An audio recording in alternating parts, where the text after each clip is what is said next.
C'est sous la marque Comptoir du développement durable et plus précisément Citizen Green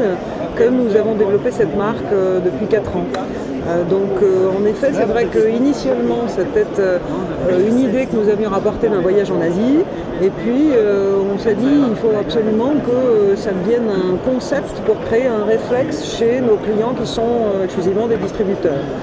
Et là, on s'est abordé à une question qui était absolument fascinante et super intéressante, parce que enfin, on ne faisait pas que du mercantile, mais on faisait aussi un engagement assez sincère et citoyen pour parler de l'objet publicitaire, et ça nous a vraiment passionnés. Donc on a nommé une personne en interne qui est devenue responsable de ce projet, et on a arpenté un peu tous les pays pour essayer de trouver les bonnes sources d'approvisionnement et se mettre au point sur le discours, parce qu'initialement, le développement durable, nous n'y connaissions strictement rien. Donc on a appris au cours du projet. Alors clairement, ça ne s'improvise pas, non.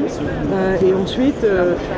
lorsqu'on parle de développement durable, alors, ça peut sembler un peu pompeux ou prétentieux, c'est vrai, et peut-être un peu galvaudé, mais concrètement, lorsqu'on se rapproche du catalogue de l'offre produit, on découvre que tout est assez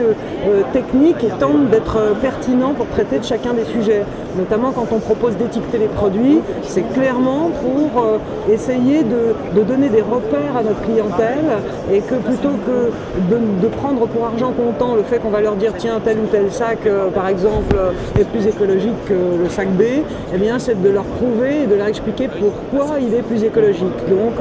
il y a un gros travail pédagogique, et c'est ce qu'on a entrepris avec l'étiquetage Éthique Éco. On a aussi pris le risque d'ailleurs cette année sur notre catalogue général de faire un étiquetage Éthique Éco même sur les produits qui ne l'étaient pas, pour que nos clients puissent comparer, voir les différences entre les produits. Ça, on a hésité, il faut reconnaître, on prenait un super risque à essayer de comparer nos produits classiques qui avant n'étaient pas étudiés pour défendre